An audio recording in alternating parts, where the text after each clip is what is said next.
Susa, the jewel of the ancient Persian Empire, was a dazzling city of grand palaces, lush gardens, and bustling markets, where history and power intertwined beneath the desert sun.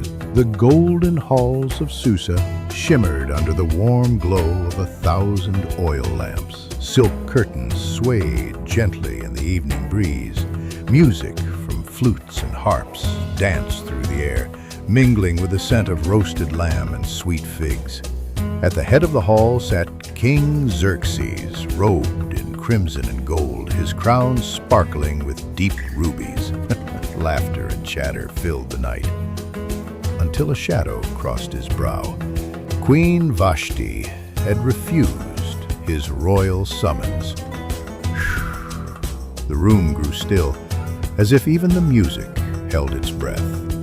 The next morning, the king's decree echoed through the courtyards.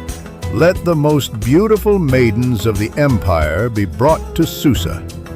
Messengers on swift horses rode across deserts and mountains. From bustling marketplaces to quiet village lanes, young women were chosen, each carrying hopes, dreams, and fears in their eyes. Among them was a young Jewish girl, Hadassah, known in Persia as Esther, her dark eyes deep with both innocence and quiet strength. The palace gardens bloomed in their full splendor that day, roses opening like 1,000 crimson secrets. Esther's hands trembled as she walked the marble floor toward the throne. The king's gaze softened, his lips curling into a smile. And then the crown, heavy with gold and blue gemstones, was lowered onto her head. The court erupted in applause, but deep inside, Esther kept Mordecai's words close. Do not reveal your people, not yet.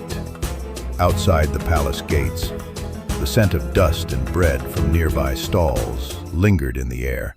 Mordecai leaned in as whispers slithered between two guards. Their voices were sharp, like daggers in the dark. A plot to kill the king. Mordecai's heart quickened. He sent word to Esther, and the plot was crushed before it could bloom. The king's scribes recorded his name in the royal scrolls and turned the page. Not long after, a man named Haman rose like a dark star in the court, his robes heavy with embroidery, his chin lifted high. When he walked, people bowed, all except Mordecai. Haman's eyes narrowed each time he passed the Jew who stood firm. Pride festered into fury and fury into hatred. He would not be satisfied with one man's death.